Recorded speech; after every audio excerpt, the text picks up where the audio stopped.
take a look at some of the analytical features of the Materials Management Engine. Some of those features are tucked away in the Analysis section of the main menu, and to get there I'll simply expand the Analysis section. Let's start with the Stock Explorer. Now this is where I really start to enjoy the system, because this is where the fruit of all your labors really start to come together.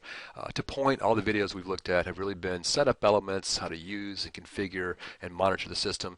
Now it's where I really start to dive in and analyze trends, which items are moving quickly, which products are priced too high, where are my trends, and this is where it really starts to show its value and become really useful to a company. The Stock Explorer is designed to show you of all the stock that you have in the system, more information about it. Where is it located? What status is it in? What are our costs and those types of things? So in this case, I've got a very simple example. This is the demo that comes with the system. There are several things I can do. One is I can change the type of graph by simply moving down below and looking at that. Now, in some cases, some of these graphs won't make a lot of sense based on the type that they are, but we'll look at more about that in a moment. Let's go back to the column graph.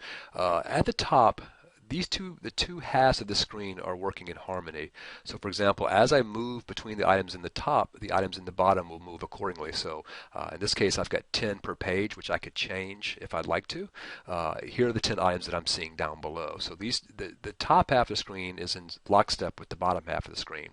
In this case, I'm simply saying that, aniseed syrup, I've got 632 in stock, which I can easily see by looking at this particular number.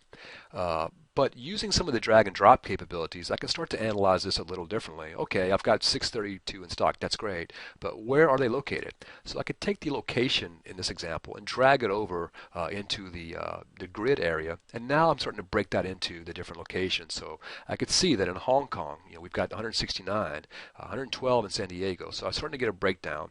So you can kind of see how you're starting to ask questions of the system by simply dragging and dropping.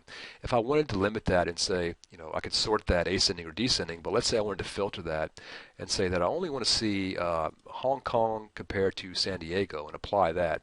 That now limits the set to just those two locations. So now I'm just looking at these items in these two locations. Another thing I could do is, let's just say by status. Maybe I want to see what are the status of those items. Yeah, 632, that's great, but what are those all available to sell or to use? Well, no. I've got 55 that are pending quality inspection. So that number 632 is really one-dimensional. It can be broken into different things. So as you can see, by using these drag and drop capabilities, I can really start to analyze the system in a different way. Another thing I could do is have all three. So show me the inventory, location, and the status. So now I'm saying that within San Diego, here's what I have as far as the types of stock.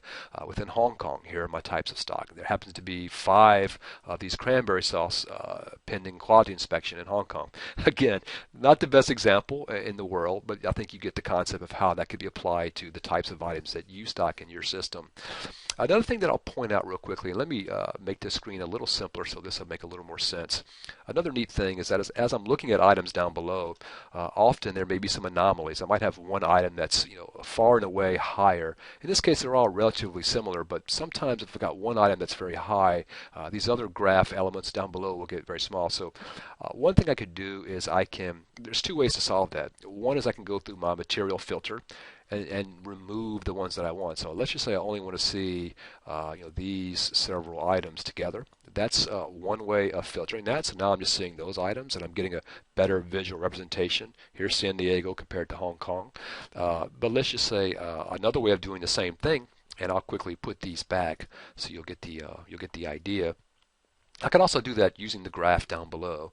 So these items along the right, this legend, these items are selectable.